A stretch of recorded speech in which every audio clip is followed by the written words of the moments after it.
Magandang araw mga kaibigan. Bigyan natin ng reaction, opinion ngayon itong post-ABS-CBN. Sinabi ni Senator Rodante Marcoleta na nagbago na si Senate Blue Ribbon Chair Panfilo Lacson kaugnay ng kanyang puna sa inirekomendang klase ng investigasyon kay Representative Martin Romualdez.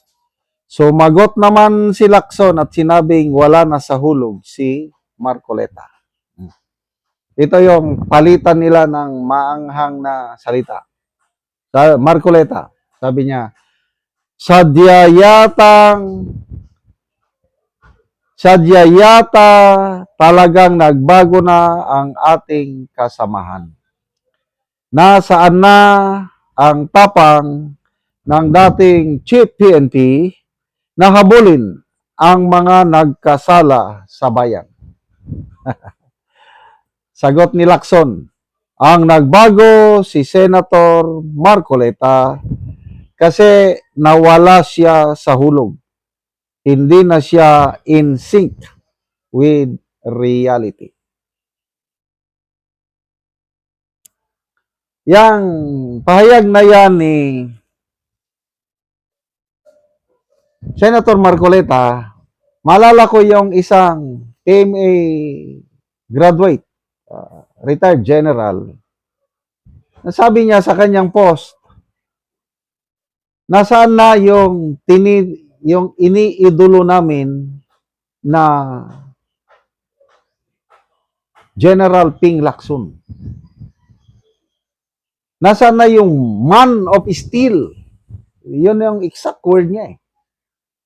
Hindi ko na lang banggitin yung pangalan ng member ito ng PMA Class 84, contemporary ko. Nagsama kami ng medyo matagal-tagal sa Caraga region. Bilib na bilib siya kay General Lacson o Senator Ping Lacson. Kailang nang dahil sa mga pangyayari sa Blue Ribbon investigation, ganon ang post niya.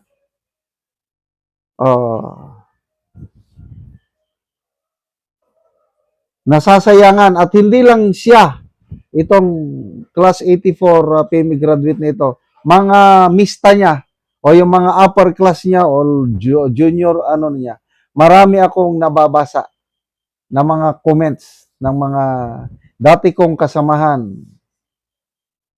Nakatrabaho ko na PME graduate, nasasayangan sila kay General Senator Ping Lacson. Ako, dinidipinsahan ko pa nung una eh. Up to a point ng aking mga subscribers, sabi niya, huwag mo nang ipagtanggol si Senator Lacson General dahil kitang-kita na yung kanyang hindi magandang direksyon sa ano. Kasi nung una, pagbigyan natin. Kasi maayos yan. Mulat sa pool. He's a man of integrity, courage, loyalty, sinasabi ko. Kaya pinagsabihan ako ng mga subscribers ko na huwag mo na siyang ipagtanggol. O ngayon, I have come to a conclusion na nagbago na siya. Kung ano ang nakita ni Senator Marcoleta, parehas din nakita ko. Iba ang takbo ng kanyang investigasyon.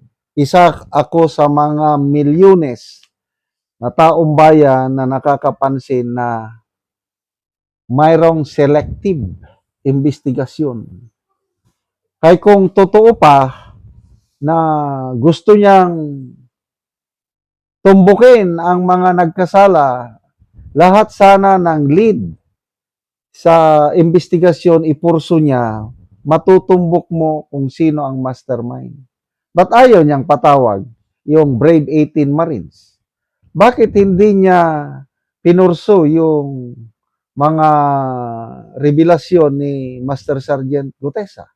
Bakit hindi niya pinatawag si Yusek Adrian Bersamin, ES Bersamin, Secretary Pangandaman, Yusek Olaybar, then marami pa. Ang dami niyang dapat ipurso. Kailang, I don't know, kaya tingnan ninyo, yung kanyang Blue Ribbon Committee report na partial kunuhay. Kulang na kulang ang pirma. Kasi ang mga senador, may sariling prinsipyo, nag-iisip, nakita nila nga there is something wrong. So, inamin naman niya na wala na talagang pag-asa ang Blue Ribbon Committee report. Hindi niya maiakyat sa plenaryo para pag-usapan dahil kulang ang perma. Kaya ang ginawa niya, nag-privilege speech na lang. Sinasabi niya, wala na sa hulog si Marcoleta. I'm sorry. Ako, malayo na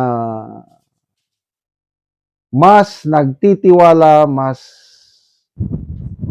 hinahangaan ko si Senator Marcoleta kung nagpatuloy lang sana si Senator Marcoleta na chairman ng Blue Ribbon Committee, baka ngayon tapos na ang investigasyon at meron ng malakas na rekomendasyon, meron ng conclusion at nabulgar na kung sino ang mga masterminds sa flood control. Sinasabi ni Senator Lacson, wala daw overall mastermind. Oh, I don't think so. There is. Ako, naniniwala ako sa sinasabi ni Attorney Rowena Guanzon, ang mga mastermind, tatlo, sabi niya. Merong nag-utos, may nagplano, may nag-implement. Sino yung nag-implement? Si Saldico. Sino yung nagplano? Si Martin Romualdez. Sino yung nag-utos? I don't know. So, abangan na lang natin ano ang mangyari sa mga kasong isinampa kay Martin Romualdez dahil nasa Sandigan Bayan na. Sana mag-issue ang korte ng non-bailable na warrant of arrest. At sana hindi pa nakalabas sa bansa si Romualdez at sana, puro sana lang na, mahuli siya at mapakulong. Kung hindi nila mahuli at mapakulong si Romualdez, wala rin. Drama lang ito. Baka as I speak, sa ngayon, baka nakalabas na si Romualdez sa bansa, baka palabas lang yung sinasabi na whole departure order. Baka nandun na, kasama na ni Saldico, nagliliwaliw sa ibang bansa. Ay, nako. Salamat mga kaibigan sa inyong pagsubaybay sa channel nito. Nakakatulong kayo ng malaki sa tribong talanding ng Bukidnon dahil ang sweldo natin sa channel na ito is pantulong po sa tribo. Namimigay tayo ng libreng yero at pako para makapagpatayo sila ng mas maayos na tirahan. Panoorin nyo ang video na ito. Ni ang gihatag namo nga yero. Kung ikarga lang og motor.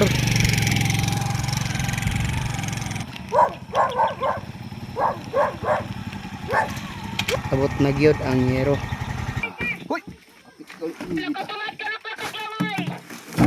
Abaka lang gyud ang gipang bugkos.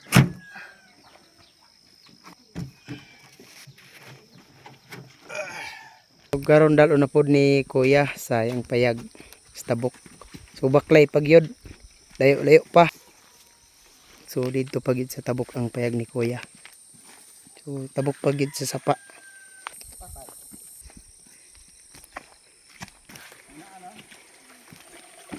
Karon awat na gyud si Kuya sa payag.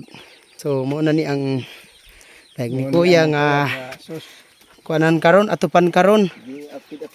Giapid-apid na ang mga trapal. Makita gyud nato og silipin og trapal lang.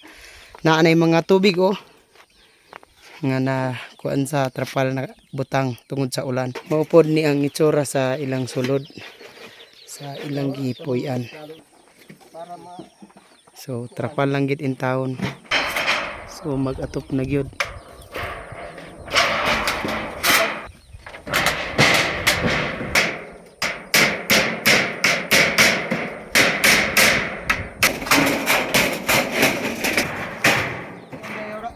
Sinabot.